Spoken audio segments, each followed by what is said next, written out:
du Seigneur pour sa grâce et sa fidélité. Bénir le nom du Seigneur aussi pour le premier responsable de la mission coréenne, l'apôtre Louis, tout le conseil pastoral, mon ami et frère, pasteur Sansan, pour son amour, pour ce qu'il est, pour beaucoup, pour ce qu'il fait également dans le ministère. Merci également à l'Église qui me permet ce matin d'être là. Je suis votre frère, Ouloukou Jacques, que Dieu, dans sa grâce, a pris de la boue, a lavé, a positionné. Je ne suis que le fruit de sa grâce. Et aujourd'hui, je voudrais partager avec vous un thème. Et le thème que Dieu a mis dans mon cœur de partager avec vous est intitulé « Nous ne servons pas pour être bénis. Nous servons parce que nous sommes bénis. » Amen. Amen. Nous ne servons pas pour être bénis. Nous servons parce que nous sommes bénis. Amen. Et notre texte principal se trouve dans Romains, le chapitre 12, le verset 1. Romains, chapitre 12, le verset 1.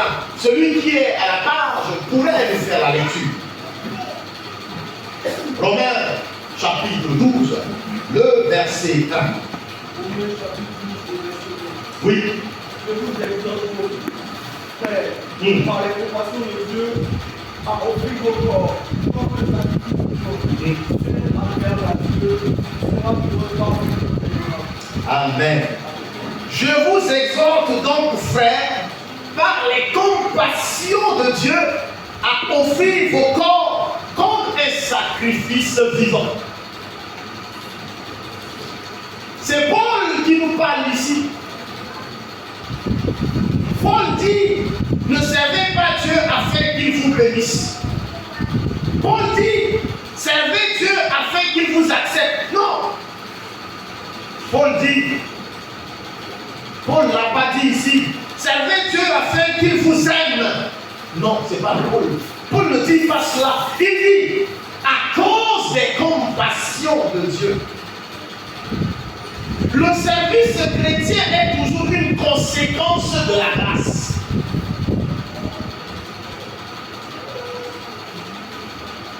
Pourquoi servons-nous Dieu? C'est notre première question. Pourquoi tu sers Dieu? Mais parce qu'il nous a aimés le premier. Dans 1 Jean 4 à 19, il nous dit, nous l'aimons parce qu'il nous a aimés le premier. Amen. Je sers Dieu parce que lui, il m'a choisi. Il m'a aimé le premier. Pendant que nous étions encore pécheurs, Christ est mort pour nous.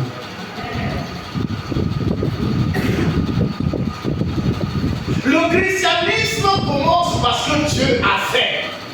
C'est pour ce que Dieu a fait. Vous savez,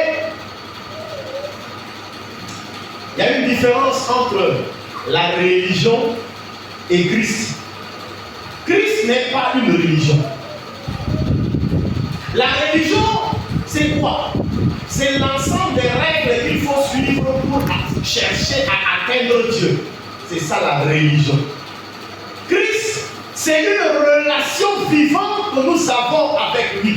La religion, c'est l'homme qui va vers Dieu. Christ, c'est Dieu qui est venu vers l'homme. Et nous, c'est Dieu qui est venu vers nous. Ce n'est pas nous qui sommes allés vers l'homme, allés vers Dieu. Et donc, la religion va te dire, fais pour Dieu, et Dieu fera pour toi. C'est ce que nous entendons beaucoup, n'est-ce pas? L'évangile dit, Dieu a en Christ, à cause de ce que Dieu a déjà fait pour toi, par amour pour lui, tu le fais naturellement. Voici la différence. Je ne viens pas porter dans la maison de Dieu pour chercher la bénédiction. Ça, c'est demander Dieu. À cause de ce que Christ a fait pour moi, par amour pour ce que Christ a fait, j'apporte dans la maison de Dieu. Vous voyez que l'état de ton cœur est important. La motivation avec laquelle tu sers Dieu est important dans la nouvelle alliance en Jésus-Christ. Est-ce que tu sers Dieu par quoi? Juste parce que tu attends un boulot? Ou bien tu sers Dieu par amour pour ce qu'il est et pour ce qu'il a accompli pour toi?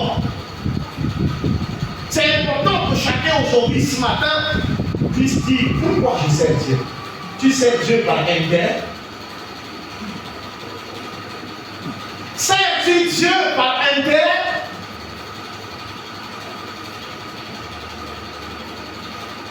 Nous ne servons donc pas pour obtenir son amour. Nous servons parce que nous avons reçu son amour.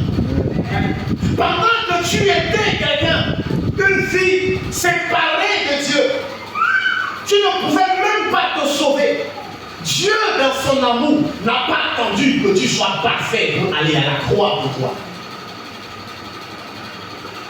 À cause de son amour pour toi, en retour, je sers Dieu.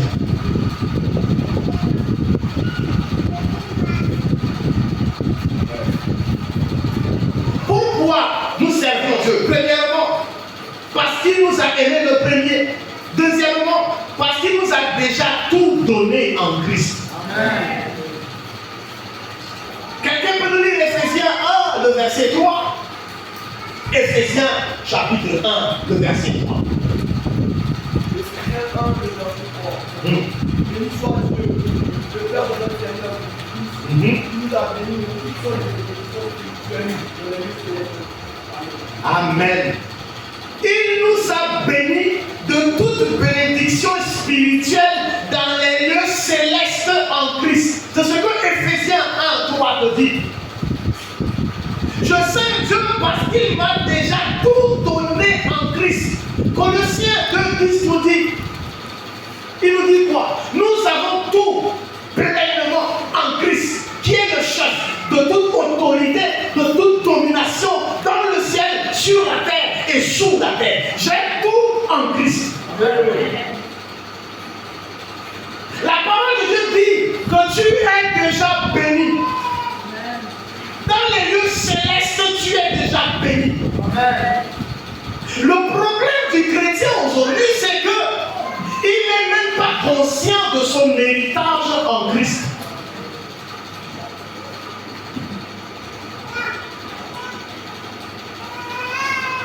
La fois dernière, j'ai expliqué la différence entre la bénédiction. Avoir une voiture, une maison, ce n'est pas la bénédiction, c'est les conséquences de la bénédiction. J'explique.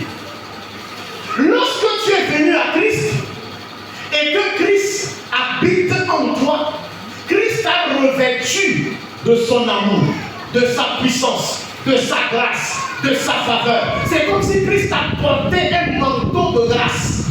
Donc lorsque je suis à l'école, dans les études, si j'ai une affaire, tout ce que je touche, ça marche, ça prospère. Pas à cause de moi, à cause de la faveur de Dieu qui est sur moi. La bénédiction, c'est la faveur de Dieu qui est sur moi. Cette faveur-là m'amène à ce que lorsque je touche quelque chose, la chose marche. Pas à cause de moi, à cause de la grâce qui est sur ma vie. Nous sommes déjà bénis. Amen.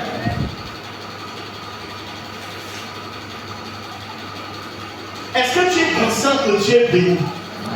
Certains dans leur prière, Seigneur, je veux que tu puisses me donner le travail. Frères et sœurs, tu es déjà béni. Depuis le jour où tu es venu sur la terre des hommes, Dieu t'a déjà donné le travail.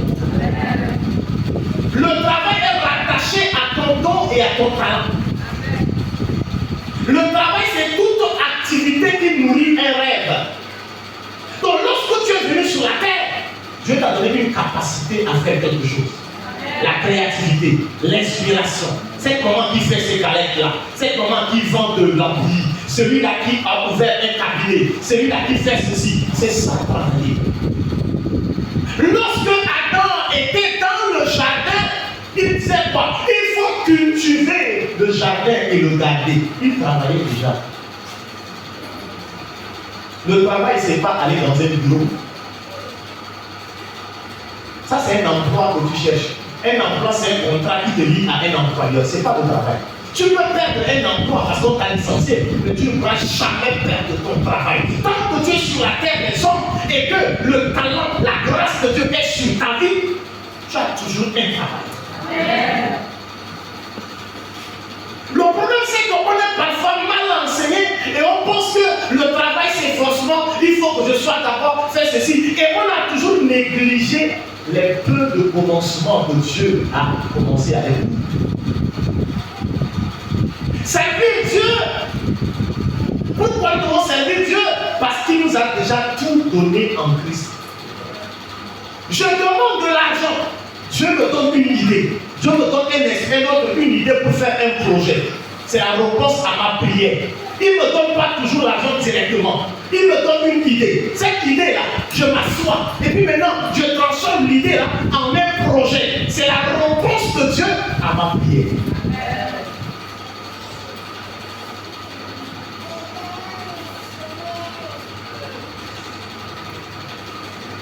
Nous ne servons pas Dieu pour être bénis. Nous servons parce que nous sommes bénis déjà en Christ. Nous ne servons pas pour devenir enfants de Dieu. Non, non, nous servons parce que nous sommes enfants de Dieu. Comme je sais qui je suis, appelé, héritier, co-héritier de Christ, assis avec Christ dans les lieux célestes en Christ. Quand tu connais qui tu es en Christ, ta manière d'être, ta manière de prier, ta manière de faire change. Le problème, c'est qu'aujourd'hui, beaucoup de gens viennent à l'église, mais ils ne connaissent même pas qui ils sont. Ils ne connaissent pas le Dieu qui sait. Ils ne connaissent même pas son héritage en Christ. Non, tu dois connaître qui tu es en Christ.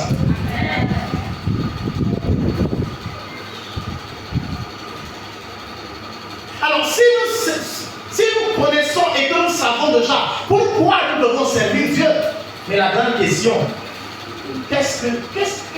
c'est quoi servir Dieu alors finalement?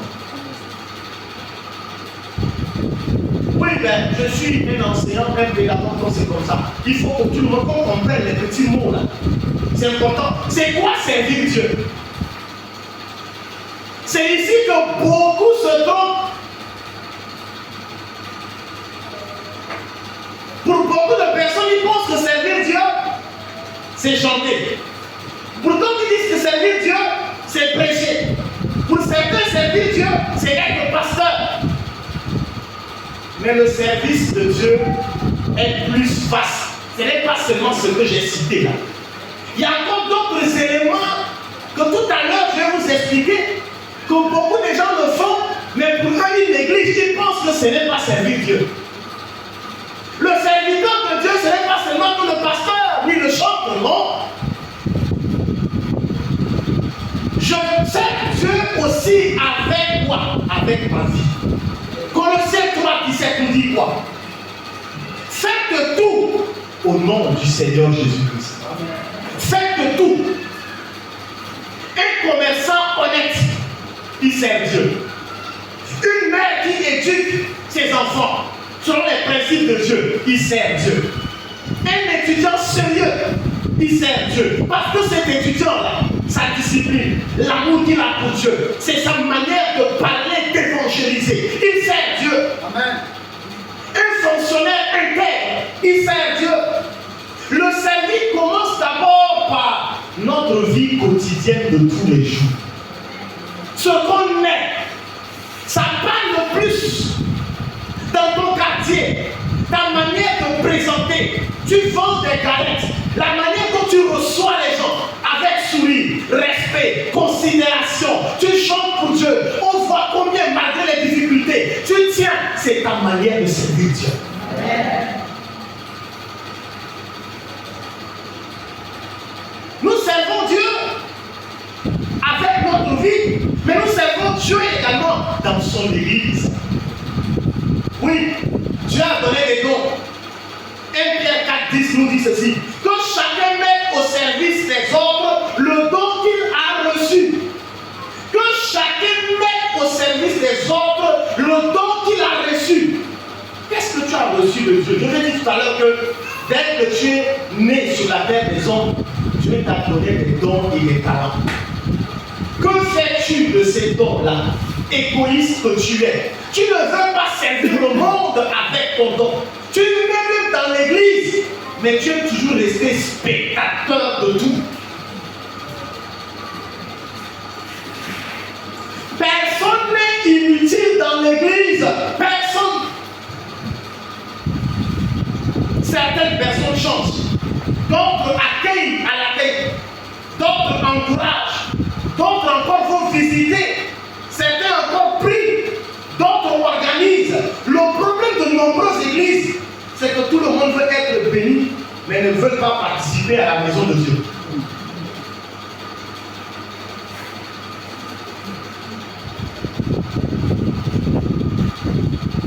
Lorsque je regarde, vous pensez que ces mamans qui sont à l'accueil là, vous pensez que le pasteur est plus important que celle-là? Non. Non. Je peux prêcher, mais si l'état de mon cœur n'est pas agréable devant Dieu, celle-là qui est là, qui accueille les gens, j'accueille les gens avec sourire, respect. Je vois, j'embrasse, assieds-toi, fais ceci. Quand je le fais par amour pour Dieu, Dieu agrée ça. C'est une offrande. Amen. Servir Dieu ne veut pas dire que ce pasteur Samson qui va tous les jours aller visiter tout le fidèle. Combien d'entre nous ici connaissent la maison de notre frère et soeur? Combien d'entre vous ici, nous que nous mangeons jeunesse, vous ne savez même pas là où habite votre frère et soeur? Servir, c'est aussi visiter l'autre, voir ce que l'autre vit, encourager, soutenir, c'est aussi servir Dieu. Combien d'entre nous ici, servir Dieu, veut dire quoi? Veut dire que Père. Tout à l'heure, on nous parle de quoi? On nous parle ici, on est en train de regarder ici les plafonds et autres. Servir Dieu, c'est que tu as des talents. Tu peux savoir comment peut-être avec un 10 000, tu peux mettre de l'ordre ici. Mais pour toi, non. Ton don là, toi tu prends la connaissance que tu as là, c'est pour aller chercher argent dehors. Mais pour ici, toi tu regardes et tu dis, Dieu va pouvoir. Tu as déjà fini le pouvoir, c'est toi. Lève-toi et trouve une solution. Servir Dieu, c'est mettre nos dons et talents au service de Dieu. Frères et sœurs, l'évangélisation de demain, c'est pas prendre un micro, rester devant la route et puis dire Jésus t'aime. Non, ce n'est plus cela. L'évangélisation de demain, c'est que les dons et talents que Dieu t'a donnés, Dieu t'a positionné dans un domaine précis. Ça, c'est dans l'économie, dans la politique, dans l'éducation. Je ne sais pas dans quel domaine que Dieu t'a positionné dedans. Ta manière d'être et de faire doit amener les gens à se dire, mais attends, lui là, comment il fait même? Les gens doivent se poser la question parce qu'ils savent une chose. Ils savent que ce que tu es et ce que tu fais, ce n'est pas humain, c'est divin. Que c'est Dieu qui t'utilise pour faire cela. Je suis professeur d'université. J'enseigne. Aujourd'hui, je suis recteur pratiquement de 3 universités à l'international. Je n'ai pas de temps. Mais je dirige une église. L'église de Dieu, source de grâce et de paix. Je suis le premier responsable. 3 fois dans la semaine, j'enseigne. J'ai des séances parce que je dis toutes ces connaissances que Dieu m'a données. Lorsque je vais à l'université, ma manière d'enseigner, lorsque je reçois les malades, ma manière de leur partager est différente. C'est ma manière de servir Dieu. Il y a des postes de responsabilité que si nous, chrétiens, on ne se lève pas pour être à ces postes-là, ceux qui n'ont pas Christ vont décider et nous allons subir. Et nous subissons beaucoup parce qu'on a peur d'occuper des postes de responsabilité. Servir Dieu, c'est aussi utiliser ton talent dans l'église. Si tu es là et que tu as des capacités à faire quelque chose, et que toi, ton rôle, aujourd'hui, les chrétiens sont devenus des experts en critique et hypocrisie pro max. On n'est pas prêt à apporter des solutions. Nous parlons et encore et encore. Il est temps de se lever et de bâtir l'Église.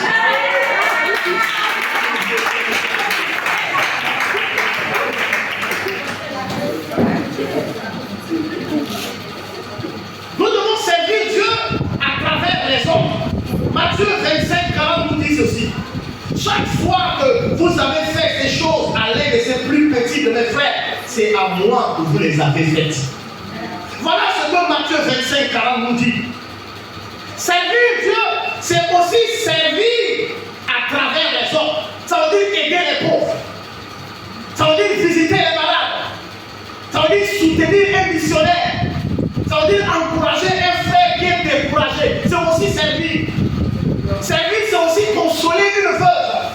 Servir, c'est aussi participer à l'œuvre de Dieu. Tout cela est un service rendu à Christ.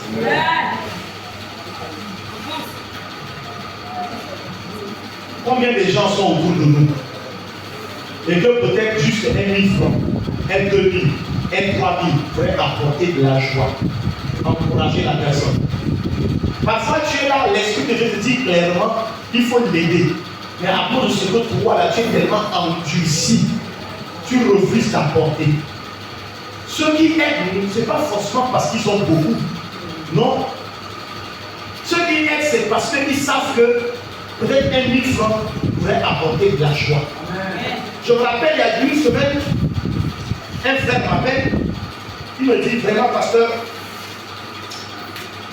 là où je suis là, c'est chaud. Je suis père de famille, on doit me payer l'argent jusqu'à 2-3 mois, on ne nous a pas payé. Les gars de loyer disent qu'ils vont me mettre un jour. Je ne sais pas quoi faire. Je suis obligé de venir vers vous. Ce jour-là, j'avais sur moi que 25 000 francs. Dès que j'ai lu son message, je me suis mis à sa place. Parce qu'il y avait un temps de ma vie où j'ai été renvoyé de la maison. Je n'avais pas la capacité pour payer un loyer. J'ai dit, un père, sa femme est enceinte, 4 enfants. Ce que j'ai fait, je lui ai dit, mon frère, je n'ai pas, mais ce que j'ai 20 000 francs. Voilà ce que je peux faire, mais nous savons que Dieu est fidèle. Je lui ai envoyé les 20 000, il me restait 5 000. Les 5 000 là, j'étais tout heureux parce que je sais que j'ai fait ma part. Souvent, on ne donne pas parce qu'on sait qu'on a tout. Apprenez aussi la libéralité, faire du bien.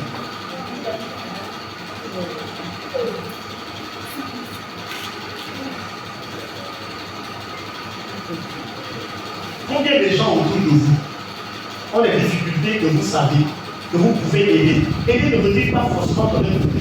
Même le peu, être à ses côtés, l'encourager, et vous êtes absent.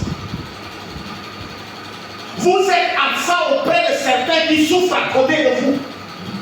Vous êtes absent parce que vous refusez d'utiliser vos dons et vos talents au service de l'Église.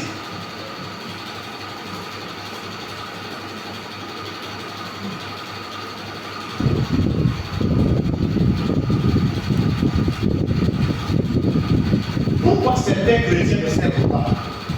Ils sont devenus consommateurs. Ils viennent seulement pour recevoir, pour écouter, pour demander, mais jamais contribuer. Arrêtez d'être des chrétiens consommateurs. Vous devez aussi aider les autres.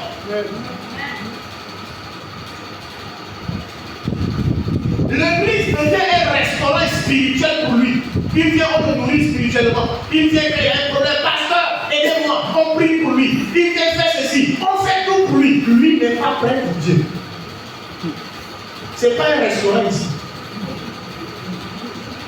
On te nourrit, on te nourrit, on te nourrit. Il faut que tu sois prêt également pour ce que Dieu a fait. Vous savez, souvent il y a des gens qui pensent que lorsqu'on donne là, c'est pour le pasteur. Et donc il a mal au cœur. Il dit que tout ça c'est pour le pasteur. Est-ce que tu es prêt à supporter ce que le pasteur fait là? Est-ce que tu sais comment le pasteur vit parfois?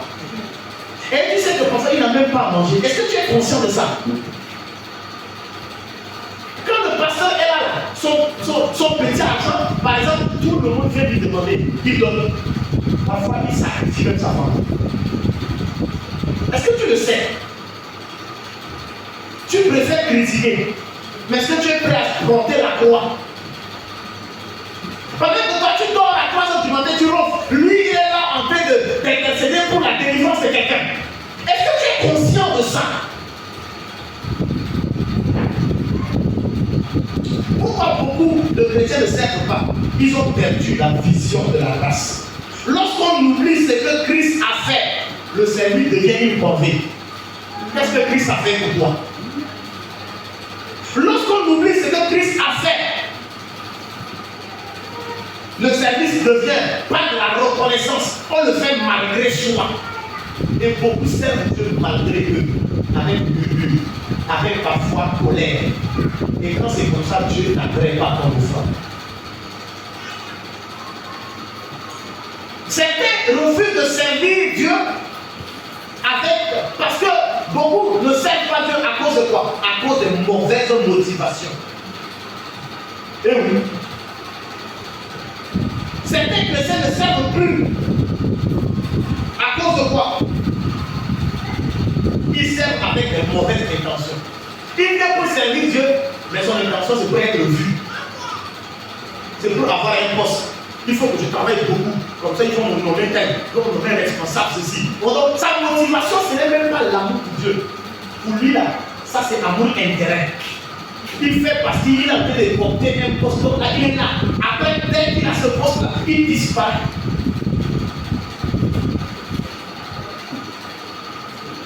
D'autres également servent Dieu pour un titre. D'autres c'est pour recevoir les applaudissements ou bien pour obtenir les bénédictions. Dieu regarde au cœur. Quelle est ta motivation au service de Dieu? Qui sert Dieu pour toi? Peut-être que tu as de chercher un diplôme. C'est pourquoi tu es serré. Dès qu'il y a prière, tu es là. Dès que le travail arrive là. Oui, pasteur, je n'ai pas le temps. Oui, pasteur, là, je ne peux plus. Oui, pasteur, il a toujours des têtes. Il n'est jamais disponible. Je disais un temps au groupe de louange, un temps, quand les jeunes, ils viennent d'avoir son bac et autres, tout le monde il vient. Les gens aiment chanter, d'accord. Priez pour moi, je cherche du travail. Priez pour moi, je veux faire ceci, cela. On prie, il a travaillé, maintenant il ne vient plus à la chorale, au groupe de louange. Il pense que c'est pour les enfants. Il pense que lui, il ne peut plus avoir ce temps. Un jour, je suis levé, je dis, on va arrêter de prier pour les gens qui cherchent du travail. Vous pensez que ce que nous on fait en tant que chanteur, vous pensez qu'on n'a pas le temps pour ça? Nous avons tous une occupation, mais pour l'amour qu'on a et ce que Christ a fait pour nous, on a toujours du temps pour servir Dieu. Mais si vous êtes un groupe de louanges et que vous savez que vous travaillez tous dans la journée, mais Dieu nous a donné l'intelligence, c'est pourquoi? Vous dites simplement, ah, comme on n'a pas le temps là, on va maintenant faire nos répétitions, peut-être de 20h à 22h. Ou bien on fait ceci, cela. Vous vous réorganisez pour toujours avoir du temps.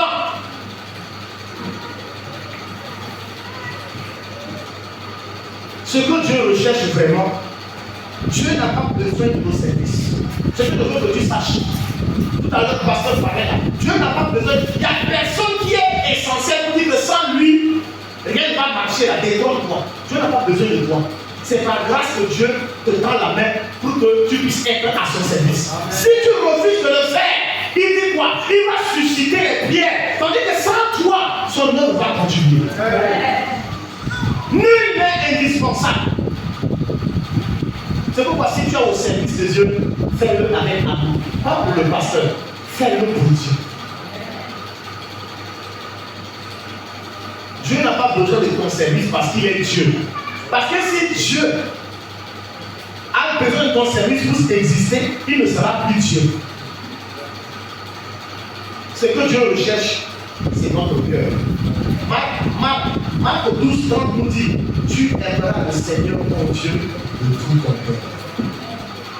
Le service acceptable naît de l'amour. J'ai toujours l'habitude de dire aux gens, même quand tu viens donner offrande, tu viens donner des dons. Si tu penses que ça me fera donner ça, si je ne donne pas à le pasteur dit que si vous ne donnez pas, ok, mais oui, la paix va nous atteindre, donc tu viens donner par peur. Mais tu sais que si tu ne donnes pas là, Dieu ne va pas le donner. Ça, c'est pas bon.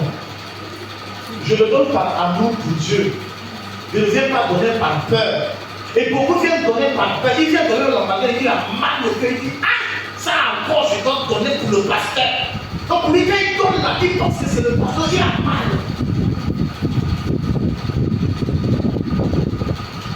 L'amour produit naturellement le don, le sacrifice, la générosité, la disponibilité, la compassion. Je voudrais te poser un certain nombre de questions avant de finir. Si Dieu ne te donnait plus rien demain, vas-tu continuer à le servir? Si Dieu, ce que tu as là, Dieu arrachait, est-ce que vas-tu continuer à le servir encore, être zélé à l'église? Tu sais Dieu pourquoi? Tu viens à l'église pourquoi? Parce que tu as un problème? Ou est-ce que tu es venu véritablement pour adorer le Seigneur? Quelle est ta motivation au service de Dieu? Si personne ne voyait ce que tu fais, vas-tu continuer à servir Dieu? Parce que beaucoup, c'est parce qu'on voit, on les applaudit, il est là. Combien de gens ici, là, ils font des choses qu'ils ne veulent même pas que des gens en parlent. Ils font dans le secret. Combien? La troisième question que je voudrais te poser, si aucun titre ne vous était donné, vas-tu toujours continuer? Combien de gens ne sont pas diacres, ne sont pas diaconesses, ne sont pas anciens, ne sont pas ceci et qui servent dans l'église?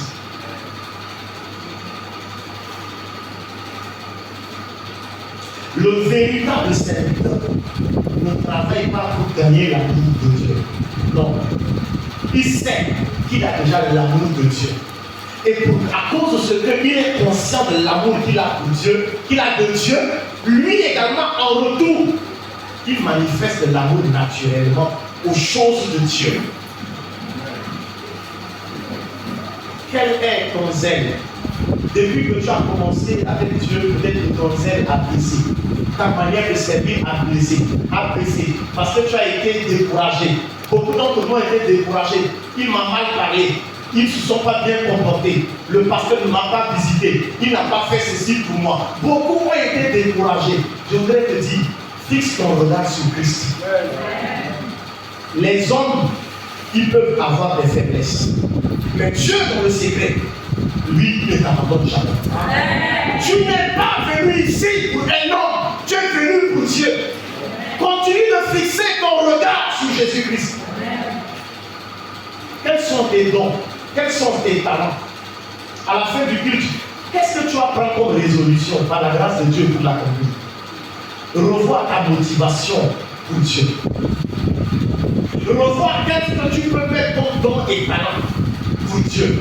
Regarde là où tu penses que tu peux aider dans l'église. Fais-le naturellement. On n'a pas besoin de te le dire.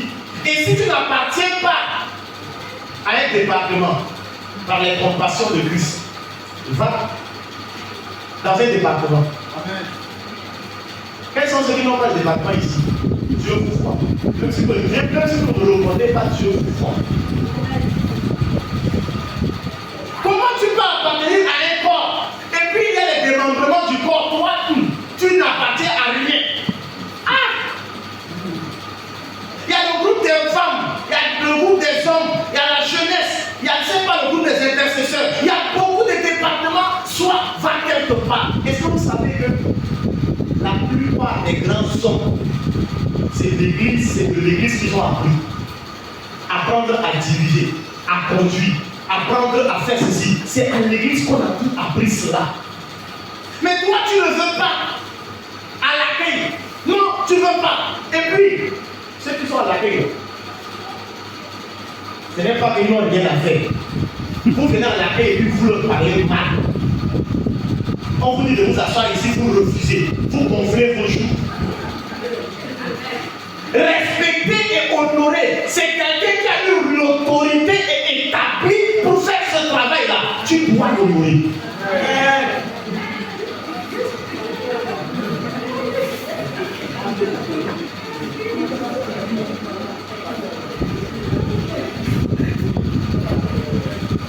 Frères et sœurs, nous devons revoir notre motivation pour servir Dieu. Qu'est-ce que tu peux faire pour aider un frère, une sœur? Qu'est-ce que tu peux faire pour l'église? Tu le fais pour Dieu, tu ne le fais pas pour un homme. Tu es déjà béni en Christ. En retour, manifeste de l'amour pour les choses de Dieu. Ne viens pas seulement parce que tu as un besoin, mais viens par amour pour servir Dieu. C'est ce que Dieu attend de toi.